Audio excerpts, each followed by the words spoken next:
할렐루야. 우리 좌우에 계시는 성도님들과 인사하시겠습니다. 잘 오셨습니다.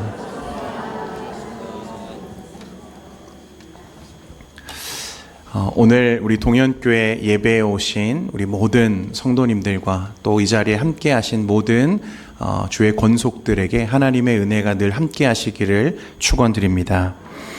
오늘 저와 여러분이 함께 나누어야 되는 이 말씀은 초대교회가 마주해야 했던 유대 민족의 철저한 이 배타성, 그리고 이방 민족을 향한 혐오와 차별의 이야기들입니다. 여러분, 차별과 혐오에 대한 이 이야기는 사실 그때에만, 그들에게만 있는 것은 아닙니다. 오늘날에도 우리 주변에서 늘 일어나고 있는 일상의 일이고, 또 우리에게도 그런 차별과 편견이 있는 것을 보게 됩니다. 여러분, 가장 대표적인 이 시대의 차별은 인종차별이잖아요. 실화를 바탕으로 만들어진 그린북이라는 영화가 있습니다. 혹시 사진 보여주시면 감사하겠습니다. 네, 여러분, 이 영화의 배경은 흑인에 대한 인종차별이 극심했던 1960년대 미국을 배경으로 한 영화입니다. 영화의 제목이 그린북이잖아요. 이 그린북이 뭐냐면 당시 흑인 여행객들이 백인들의 핍박을 피해서 안전하게 묵을 수 있고 사용할 수 있던 숙소와 식당들을 적어놓은 흑인 전용 여행 가이드북을 그린북이라고 한답니다. 그만큼 차별이 당연시되던 그런 시대였던 거죠. 영화에 보면 이 톤이라고 하는 백인 인종차별주의자가 나옵니다. 그런데 여러 가지 어려운 일이 겹치면서 돈을 벌기 위해 어쩔 수 없이 운전기사 겸 보디가드로 취직을 하게 되는데, 하필이면 그가 모시게 된 사람이 누구였냐면 흑인 천재 피아니스트 돈 셜리라고 하는 사람을 만나게 된 거예요. 이 두 사람이 공연을 위해서 인종차별이 가장 심하다고 하는 미국 남부로 2달간 함께 이제 여행을 하게 됩니다. 처음에는 당연히 이제 순탄치 않았겠죠. 토니는 흑인과 같은 차를 타고 같이 밥을 먹는 것조차도 불쾌하고 굉장히 자존심이 상했습니다. 그런데 2달 동안 좁은 차 안에 함께 지내면서 이 편견이 조금씩 깨어지기 시작하는 거예요.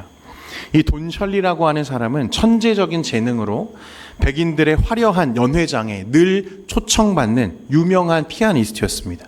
그래서 공연을 할 때면 늘 박수를 받고 사람들에게 칭찬을 받아요. 그런데 정작 공연장 밖에서는 백인 화장실을 쓸 수 없는 차별을 겪어야 했던 흑인이었습니다. 흑인이라는 이유로 식당에서 쫓겨나고 억울하게 멸시와 폭행을 당해야 되는, 그런데도 그는 주먹을 휘두르는 대신 묵묵히 자신의 품위를 지키고 그 분노를 아름다운 피아노 연주로 승화해가는 그런 인물이었어요. 그 모든 과정을 곁에서 지켜보던 이 토니가 충격을 받습니다. 그리고 인종차별이라고 하는 편견의 렌즈가 조금씩 벗겨지기 시작해요. 자신이 그토록 혐오하던 저 흑인보다 단지 흑인이라는 이유로 사람들을 차별하고 짓밟는 백인들이 더 혐오스럽다는, 이 차별이 더 혐오스럽다는 것을 그가 깨닫기 시작합니다. 혐오해야 할 것은 인종이 아니라 차별이구나를 깨달아요. 결국 두 사람은 이제 피부색과 신분이라고 하는 거대한 벽을 넘어서 평생을 함께하는 진실한 친구가 되는 이 스토리입니다. 여러분, 사람이 안경을 낄 때 어떤 색깔의 렌즈를 끼느냐에 따라서 세상이 전혀 다르게 보이죠. 붉은 렌즈를 끼면 세상이 온통 붉게 보이고, 푸른 렌즈를 끼면 푸르게 보입니다. 이처럼 무엇을 기준으로 세상을 보고 무엇을 기준으로 사람을 보는가가 여러분 너무 중요해요. 우리 신앙생활도 마찬가지입니다. 여러분, 오늘 우리의 시선이, 우리의 시야가 그리스도 안에서 다시 깨어지는 은혜가 있기를 소망합니다. 오늘 사도행전 10장에 보면 다시 이제 베드로가 등장하는데요. 당시 베드로가 이방인을 향해 가지고 있던 이 유대인의 편견은요, 영화 속에 그 토니가 가졌던 인종차별과는 비교할 수 없을 만큼 견고하고 두터운 것이었습니다. 왜냐하면 이 토니의 혐오가 시대적 관습에서 온 것이라면 1세기 유대인들이 이방인을 혐오한 이유는 그런 관습적인 것이 아니라 신앙적인 신념에서 비롯된 것이기 때문에 그래요. 여러분, 신념이라는 것이 얼마나 사람을 극단적으로 몰아붙일 수 있는지 우리는 지난 시대의 이념 갈등들을 통해서 보지 않았습니까? 당시 유대인들에게 이방인은 지옥의 땔감에 불과했어요.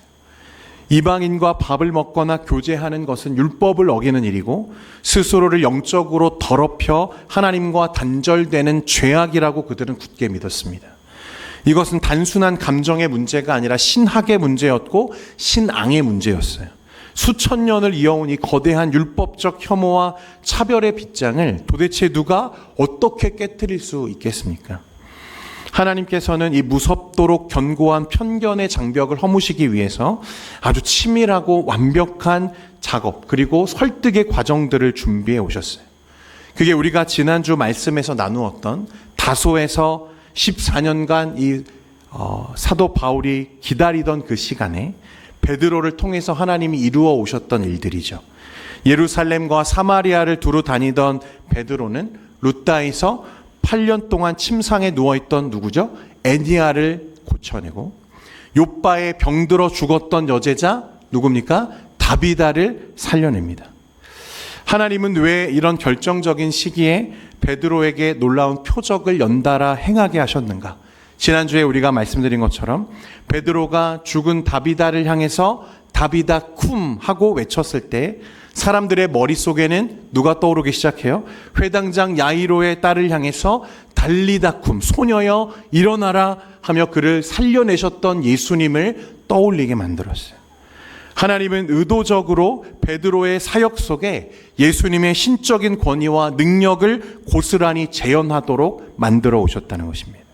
베드로에게 예수 그리스도의 권세라고 하는 거룩한 옷을 완벽하게 덧입혀 주시고 이제 오늘 어떤 말씀이 나오냐면 드디어 고넬료의 집으로 그를 이끌어 가시는 거예요. 그렇게 준비해 오신 이유가 어디에 있었는가 하면 오늘 이 일을 위해서 하나님이 준비해 오셨다는 것입니다. 고넬료의 집에서 일어날 사건들 때문이죠. 이제 베드로는 유대인들이 혐오하는 이방인, 그것도 로마의 백부장의 집으로 들어가서 복음을 전하고 세례를 베풀게 되는데 여러분 당시 관념대로라면 이 소식이 예루살렘에 전해지면 유대인 성도들이 어떻게 하겠어요? 분노하기 시작했을 거야. 교회가 발칵 뒤집혔을 겁니다. 사도가 어떻게 부정한 이방인의 집에 들어가 밥을 먹고 세례를 줄 수 있느냐. 여러분 교회가 둘로 쪼개질 위기였다는 거예요. 그러나 하나님은 베드로에게 예수님의 권위를 입혀주시죠. 그래서 이방인의 구원과 선교가 베드로 개인의 선택과 일탈 혹은 돌발적인 행동이 아니라 예수 그리스도의 절대적인 뜻과 섭리 가운데 일어나고 있는 예수님의 뜻이라는 것을 온 교회가 납득하고 받아들일 수 있도록 미리 준비하고 설득해 오는 과정들을 지금 가져가고 있는 거예요. 애니아를 고치고 다비다를 살리신 것은 결국 유대인 성도들의 굳게 닫힌 그 편견과 혐오의 빗장을 여시기 위해서 하나님이 그들을 설득해 가시는 과정이었습니다. 그리고 이제 오늘 본문에 보면 하나님은 예수의 권위를 덧입은 베드로를 이 가이사랴의 고넬료에게 보내세요. 1절과 2절에 보면 이제 고넬료가 등장하는데 우리 1절과 2절 말씀을 한번 보겠습니다. 시작. 가이사랴에 고넬료라 하는 사람이 있으니 이달리아 부데라 하는 군대의 백부장이라. 그가 경건하여 온 집안과 더불어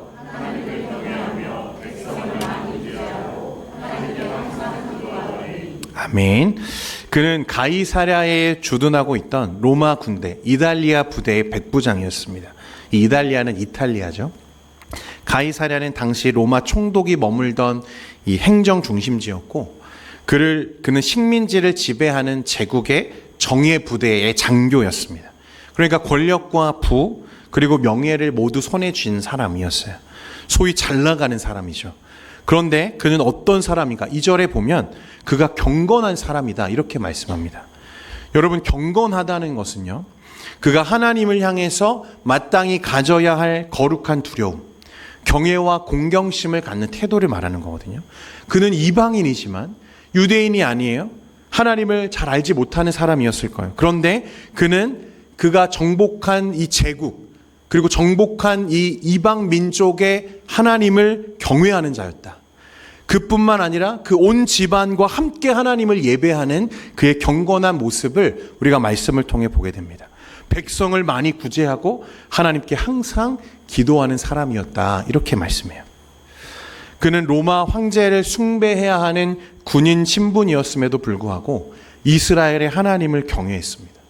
자기 혼자만 믿은 것이 아니라 온 가족을 신앙으로 이끄는 사람이었어요.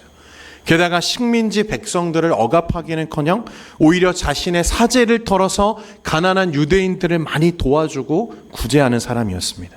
그리고 바쁜 생활 가운데에서도 하루에 3번씩 시간을 정해놓고 경건하게 하나님 앞에 항상 엎드려 기도하는 사람이었어요. 그래서 22절에 보면요, 그에 대해서 뭐라고 말하냐면, 그들이 대답하되 백부장 고넬료는 의인이요 하나님을 경외하는 사람이라. 유대 온 족속이 칭찬하더니 그가 거룩한 천사의 지시를 받아 당신을 그 집으로 청하여 말을 들으려 하느니라 한대. 그러니까 유대인들은 지금 이 고넬료를 뭐라고 말합니까? 그는 경건한 사람이다. 의인이다. 하나님을 경외하는 사람이다. 여러분, 다른 사람도 아니고 유대인들이 그렇게 평가해 줄 정도면 대단히 경건한 사람, 대단히 진실한 사람이었음을 우리가 알 수 있는 거죠. 압제를 받던 유대인들조차도 앞다투어서 고넬료는 의인입니다. 하나님을 경외하는 사람입니다. 인정해 주는 거예요. 여러분, 점령군의 장교가 식민지 백성들에게 진심 어린 존경을 받는다는 게 얼마나 기적과 같은 일입니까? 이방인이기는 했지만 도덕적으로 또 종교적으로 그는 흠잡을 곳이 없는 그런 사람이었어요. 그런데 어느 날 그런 고넬료에게 하나님이 보낸 사자가 나타나서 욥바에 머물고 있던 베드로라 하는 시몬을 초청하라고 하는 말씀을 듣습니다. 3절에서 5절 말씀인데요, 우리 같이 한번 보겠습니다. 시작. 하루는 제9시쯤 되어 하나님의 사자가 들어와 이르되 고넬료야 하니, 고넬료가 주목하여 보고 두려워 이르되 주여 무슨 일이니까? 천사가 이르되 내 기도와 구제가 하나님 앞에 상달되어 기억하신 바가 되었으니 내가 지금 사람들을 욥바에 보내어 베드로라 하는 시몬을 청하라. 아멘. 하나님이 이 고넬료에게 천사를 보내셨어요. 그리고 그에게 베드로를 청해라. 욥바에 있는 베드로를 너의 집에 청해라. 이렇게 말씀하십니다. 여러분, 하나님은 왜 오늘 이 고넬료를 선택하시고 주목하셨을까? 왜 고넬료였을까? 고넬료가 착한 사람이기 때문입니까? 그가 하루에 3번 정해진 시간에 기도하고 경건하게 하나님을 예배하는 그런 종교적인 사람이기 때문인가요? 그가 많은 구제를 행하고 그렇게 사람들에게 인정받는 사람이어서일까요? 여러분, 그것도 이유가 됩니다. 오늘 말씀에도 보면 천사가 이르되 내 기도와 구제가 하나님 앞에 상달되어 기억하신 바가 되었다. 하나님도 그것을 기쁘게 여기셨다고 말씀해요. 그런데 여러분, 그것 때문만인가? 그것은 사실 아닙니다. 그는 분명 우리가 말씀에 보는 것처럼 충분히 좋은 사람이죠. 자신의 권력과 권세를 나를 위해 사용하는 것이 아니라 오히려 연약한 자들을 보호하는 일에 사용한 의인입니다. 경건한 사람이에요. 예배도 잘 드리고 기도도 열심히 합니다. 하나님을 알고자 하는 그의 경건의 자세는 분명히 존경받을 만합니다. 그래서 그에게는 부족한 게 전혀 없어 보여요. 그의 환경적으로도, 세상적인 평판도, 종교적인 그의 열심도, 도덕적인 그의 삶도, 그의 인성도 어느 것 하나 부족한 게 전혀 없어 보인다는 거예요. 그런데 오늘 천사가 그에게 찾아와서 누구를 청하라고 말했습니까? 고넬료에게 누구를 청하라고 말했어요? 베드로를 청해라. 베드로를 요청해서 너의 집에 꼭 모셔오라고 말하는 거예요. 여러분, 하나님이 지금 이루어 가시는 이 일의 의도를 여러분들이 깨달을 수 있기를 원합니다. 여러분, 앞에서 애니야와 다비다의 이야기를 통해서 우리는 베드로에게 누구의 권세가 함께하고 있음을 보았습니까? 예수님의 권세가 함께하고 있음을 우리가 확인했어요. 그리고 예수님이 지금 베드로와 함께하고 계심을 온 교회와 성도들이 다 인정하고 이해합니다. 그러면 지금 고넬료에게 베드로를 청해라. 여러분, 이 말은 누구를 청하라는 말과 같아요? 베드로를 청하라는 것을 누구를 청하라는 거예요? 예수님을 청하라는 거예요. 세상적으로도 종교적으로도 도덕적으로도 흠잡을 곳이 없는 그런 완벽에 가까운 고넬료에게 영원과 구원이라고 하는 관점에서 단 하나 부족한 게 있어요. 분명 세상에는 부러울 것도 없고 더 부족한 것도 없는 그의 인생이지만 딱 하나 그가 가지지 못한 게 있다면 무엇입니까? 예수님이었어요. 여러분, C.S. 루이스라는 분이 이런 말을 했습니다. 기독교는 선한 사람을 만들기 위해 존재하는 것이 아니다. 기독교는 죽은 사람을 살리기 위해 존재한다. 여러분, 저와 여러분은 지금 이 세상에서 존경받는 삶을 살기 위해 이 자리에 모여 있는 게 아닙니다. 사람들에게 칭찬받는 삶을 살기 위해 이 자리에 있는 게 아닙니다. 여러분, 우리는 우리의 영생, 영원한 생명을 위해 이 자리에 있는 줄 믿습니다. 그리고 우리에게 그 영원한 생명, 소망을 주실 수 있는 유일한 분은 누구십니까? 예수님이세요. 왜 고넬료인가? 그는 종교, 도덕, 선행, 여러분 이런 것들 우리가 평소에 나의 구원을 위해서 의존하려고 하고 붙들려고 하는 것들 아닙니까? 이런 것들이야말로 구원의 기준이 될 것이라고 세상 사람들이 그렇게 단호하게 여기며 믿고 붙잡고 있는 그런 것들 아닙니까? 그는 나의 구원을 종교에 의존하고 도덕에 의존하고 선행에 의존하는 모든 인류를 대표하는 이방인으로서 지금 오늘 말씀에 등장하는 거예요. 여러분, 이런 것들 너무 중요한 것들이죠. 종교도 중요하고 선행도 중요하고 도덕적인 삶을 사는 것도 중요합니다. 그것이 무가치한 삶이라고 말하려는 게 아니에요. 여러분, 그런데 그것들이 우리를 구원하지는 못합니다. 그것이 문제예요. 여러분, 그러니 여러분의 구원을 종교적 열심에 의존하지 마시기를 바랍니다. 여러분, 도덕적인 삶에 기대지 마십시오. 저와 여러분을 영원한 형벌에서 영원한 생명으로 옮기시는 유일한 구원자는 오직 한 분 예수님밖에 없는 줄 믿으시기를 바랍니다. 여러분, 우리 모두는 그래서 예수가 필요한 인생들이라는 거예요. 그러니까 고넬료는 어떤 사람인가? 예수가 필요한 인생의 대표자인 거예요. 대표자. 그가 재산이 많건 적건, 그가 사회에서 인정받을 업적이 있건 없건, 그가 도덕적인 삶을 살았건 살지 못했건, 여러분 우리 모두는 예수가 필요한 인생일 뿐입니다. 고넬료는 우리에게 그것을 입증하는 사람이에요. 목사님, 그러면 예수를 믿기만 하면 되는 겁니까? 이런 질문들을 저에게 많이 하세요. 믿기만 하면 됩니까? 그 말은 도덕적인 삶을 살지 않아도, 종교적인 삶을 살지 않아도 믿기만 하면 됩니까? 그런 말이죠. 여러분, 이건 정말 어리석은 질문입니다. 정말 예수를 믿으면, 그 예수가 나의 주인이 되면, 그가 정말 나의 주권자요 통치자임을 인정하기 시작하면, 여러분 그 사람이 정말 도덕적으로 해로운 삶을 살 수 있을까요? 예수님을 진심으로 믿고 그의 다스림에 굴복한 인생이 세상과 다른 이웃에게 거짓된 삶을 살 수 있을까요? 저는 없다고 생각합니다. 제가 그동안 목회 현장에서 만났던 많은 사람들, 진심으로 예수를 믿고 그분이 나의 주인 되심을 고백하는 사람들은요, 그날부터 예배에 목숨을 걸기 시작해요. 그분과의 관계가 조금이라도 멀어질까 두려워하면서 거룩한 삶을 살려고 발버둥치기 시작합니다. 그런데 여러분, 그것이 우리가 구원받기 위해서 그러는 게 아니잖아요. 날 구원하신 주님께 감사하기 때문에 그럴 것입니다. 여러분, 그러니까 그런 것들은 중요하긴 하지만 우리의 구원의 조건이 될 수는 없어요. 반대로 여러분, 구원받은 자들은 그런 거룩한 삶을 살게 되는 줄 믿으시기를 바랍니다. 여러분, 오늘 고넬료의 집에서 일어난 이 사건은요, 인간이 붙들고 있는 이 율법주의와 그런 우리의 구원에 기댈 수 있을 만한 모든 것들을 산산이 무너뜨리는 거예요.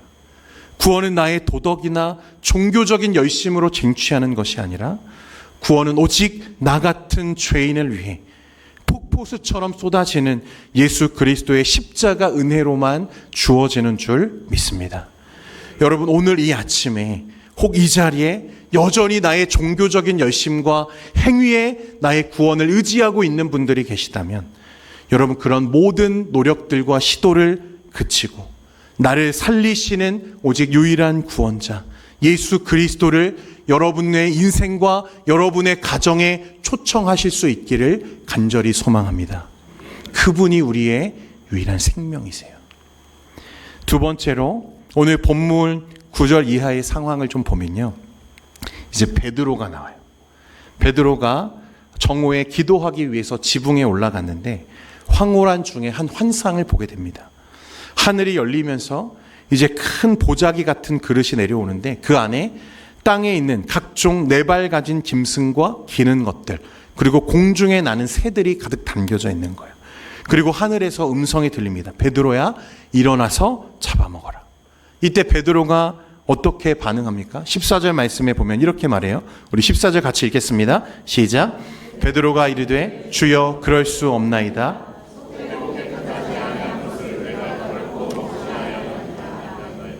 뭐라고 말했습니까? 안 됩니다, 주님. 이런 부정한 음식을 저는 먹을 수 없습니다. 저는 절대 먹지 않겠습니다. 그렇게 대답했어요. 여러분, 이 베드로의 반응이 사실 당연해요. 레위기 11장에 보면요, 이스라엘 백성이 먹을 수 있는 정결한 음식과 먹어서는 안 되는 부정한 짐승에 대한 규례가 나옵니다.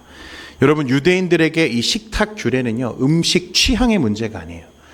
이스라엘의 그 역사이고 하나님의 선민이라고 하는 자신들의 정체성과 같은 것들이었어요. 그래서 신구약 중간기 이 마카비 시대에 보면요, 수많은 경건한 유대인들이 헬라 제국 군대에게 끌려가서요, 돼지고기를 먹으라는 강요를 받았습니다. 그럴 때가 있었어요. 점령당한 이 그 피지배 국가의 서러움이죠. 그런데 여러분, 이 유대인들 어떻게 했는 줄 아십니까?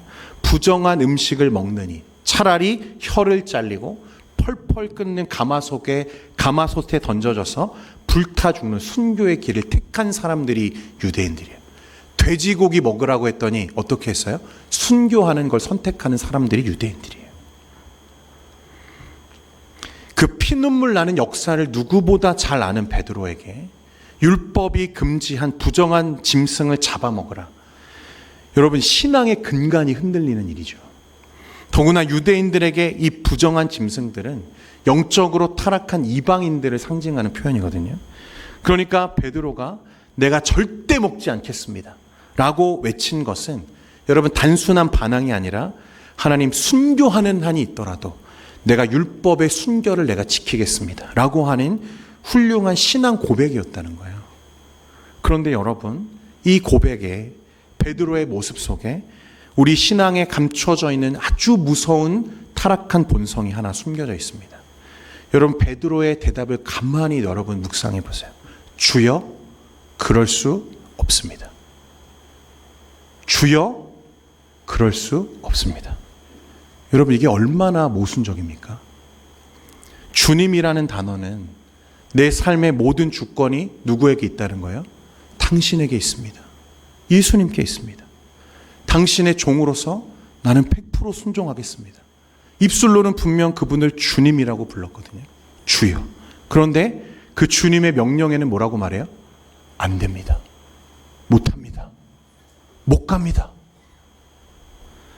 여러분, 베드로가 이날 같은 환상을 3번을 봅니다. 그리고 3번 다 거절했어요. 그렇게 완강히 버티는 베드로를 향해서 하나님이 15절에 뭐라고 말씀하십니까? 하나님께서 깨끗하게 하신 것을 내가 속되다 하지 말라 하더라. 여러분, 이 말을 들을 때요, 베드로는 아마 망치로 머리를 얻어맞은 기분이었을 거예요. 여러분, 베드로가 지금 주님의 명령을 거절한 이유는 율법 때문이잖아요. 율법적인 삶이에요. 그리고 그 율법적인 삶을 살아온 자신의 기준, 판단 때문에 하나님의 명령에 당연히 안 된다고 지금 말하는 거예요. 그런데 여러분, 이 율법을 완성하신 분이 누구십니까? 여러분, 이 땅에 이 율법을 완성하러 오신 분이 누구세요? 우리 예수님이시잖아요. 율법의 모든 요구를 단 하나도 빠짐없이 충족하시고 성취하신 분이 예수님이십니다. 그래서 주님은 이 땅에 오셨을 때 내가 율법을 폐하려 온 것이 아니라 도리어 완성하러 오셨다고 우리에게 말씀하시죠. 그러니 이제 예수를 믿고 예수 안에 있는 자들은 율법이 내 삶의 기준이 아니라 누가 내 기준이 되어야 됩니까? 예수님이 내 기준이 되어야 되는 거예요. 예수님이 내 기준이 되어야 되는 거죠. 그런데 오늘 주님은 베드로에게 여전히 율법이라는 기준과 판단으로 세상을 바라보고 남을 규정하고 있는 베드로에게 지금 무엇을 보여주시는 거예요? 주님의 마음을 지금 보여주고 계시는 거예요. 여러분, 주님을 믿는다는 게 뭡니까? 그냥 말만 그렇게 하면 되는 게 아니죠. 우리가 예배 시간에 손을 들고 주님을 찬양하는 거, 여러분, 그게 예수 믿는 것입니까? 아닙니다. 우리가 예수를 믿는다는 것은 예수님과 같은 것을 보는 것인 줄 믿으시기 바랍니다. 예수님과 같은 마음을 품는 거예요. 그래서 예수님이 내 안에, 내가 예수님 안에 사는 것이 믿음이에요. 나는 죽고 예수로 사는 것, 그게 믿음이라는 것입니다. 그래서 예수를 믿으면, 예수님이 내 안에 들어오시면 예수님처럼 행동하기 시작해요. 예수님처럼 말하기 시작하고 예수님처럼 생각하기 시작합니다. 그러다가 종국에는 내가 어떤 사람이 되는 거예요? 예수가 되는 거예요. 작은 예수가 되는 거예요. 우리 지난 시간에 살펴봤던 다비다가 그런 사람이잖아요. 그 사람을 보면 누가 보여요? 예수님이 보여요. 그 사람과 함께하고 있는 시간들이 마치 예수님이 살아서 나와 함께하고 있는 것 같아서 너무나 행복하고 감사한 거예요. 그래서 그가 죽었을 때 사람들이 슬픔에서 헤어나오질 못해요. 다비다가 꼭 다시 살아났으면 좋겠습니다. 여러분, 그게 믿음이에요. 입으로만 주님 주님 한다고 예수 믿는 게 아닙니다. 누가복음 6장 46절에 너희는 나를 불러 주여 주여 하면서도 어찌하여 내가 말하는 것을 행하지 아니하느냐. 마태복음 7장 22절과 23절 말씀에 우리 같이 한번 읽겠습니다. 시작. 그날에 많은 사람이 나더러 이르되 주여 주여 우리가 주의 이름으로 선지자 노릇하며 주의 이름으로 귀신을 쫓아내며 주의 이름으로 많은 권능을 행하지 아니하였나이까 하리니 그때 내가 그들에게 밝히 말하되 내가 너희를 도무지 알지 못하니 불법을 행하는 자들아 내게서 떠나가라 하리라. 성도 여러분, 예수님이 우리 안에 들어오면, 그래서 믿음이 우리 안에 들어오면 가장 먼저 우리의 눈이 바뀌기 시작해요. 나 중심의 시선, 율법의 시선, 세상을 판단하고 규정하는 내 경험과 기준이 깨어지고 나를 살려내신 십자가의 은혜가 내 눈에 덧입혀지기 시작하는 것입니다. 고린도후서 5장 16절에 보면 그러므로 우리가 이제부터는 어떤 사람도 육신을 따라 알지 아니하노라 그랬어요. 어떤 사람도 육신을 따라 알지 아니하노라. 참된 성도는 사람의 겉모습이나 세상적인 조건으로 영혼을 판단하는 게 아니에요. 여러분, 무엇으로 세상을 보고 무엇으로 사람을 판단해요? 예수님으로 세상을 보고 예수님으로 사람을 판단하는 거예요. 그러니까 그 사람을 바라볼 때 그 사람이 가지고 있는 외형적인 조건이 아니라 예수님이 그를 바라보는 것과 똑같은 마음으로, 긍휼의 마음으로 그를 바라볼 수 있어야 된다는 것입니다. 여러분, 오늘 우리도 베드로처럼 주님 안 됩니다. 주님 못합니다. 여러분, 그렇게 반응하고 있지 않습니까? 오늘 저와 여러분 안에 있는 이 차별과 혐오, 내 기준과 판단이 예수 십자가의 은혜 아래 깨어지는 은혜 있기를 소망합니다. 예수의 마음과 예수의 시선을 가지는 사람이 되시기를 바라요. 여러분, 예수님의 시선은 사람들의 겉모습이나 세상의 계급, 여러분 그런데 아무 관심이 없으셨어요. 주님은 언제나 영혼의 깊은 상처, 구원이 필요한 그 영혼들의 갈급함에 그의 시선이 고정되어 계셨어요. 가늠하다 잡혀온 여인을 향해서 사람들이 돌을 던지려 할 때에도, 세리장 삭개오를 향해서 손가락질하며 수군거리던 군중들 가운데에서도 주님은 오직 한 영혼을 천하보다 귀하게 여기시고 긍휼의 시선으로 바라보셨다는 것입니다. 심지어 십자가 위에서 물과 피를 쏟으시면서도 자기를 찌르고 조롱하는 자들을 향해서 아버지 저들을 용서하여 주옵소서, 그렇게 기도하신 우리 예수님이셨어요. 여러분, 이 예수님의 마음과 예수님의 시선이 없으면, 그래서 헐벗고 병들고 소외된 자들을 향하여서 여러분 그런 예수님의 마음을 우리가 갖고 있지 않다면, 그의 영혼이 보이지 않고 그의 조건이 보이고 그의 외형이 보이고 있다면 여러분 죄송하지만 그건 예수 믿는 게 아닙니다. 실제로는 예수 믿고 있는 게 아니에요. 예수님이 그 안에 안 계시는 거예요. 여러분, 믿음은 사람을 변화시켜요. 사람이 변화된다는 건 시선이 변화되는 거예요. 세계를 바라보는 세계관이 달라지고 사람과 사람, 모든 관계를 평가하는 기준이 달라져요. 예수님의 생명을 가진 자, 그래서 예수님과 같은 마음으로 예수님과 같은 시선으로 삶을 사는 그런 사람들을 통해서 세상은 이제 누구를 봅니까? 예수님을 보게 되는 거예요.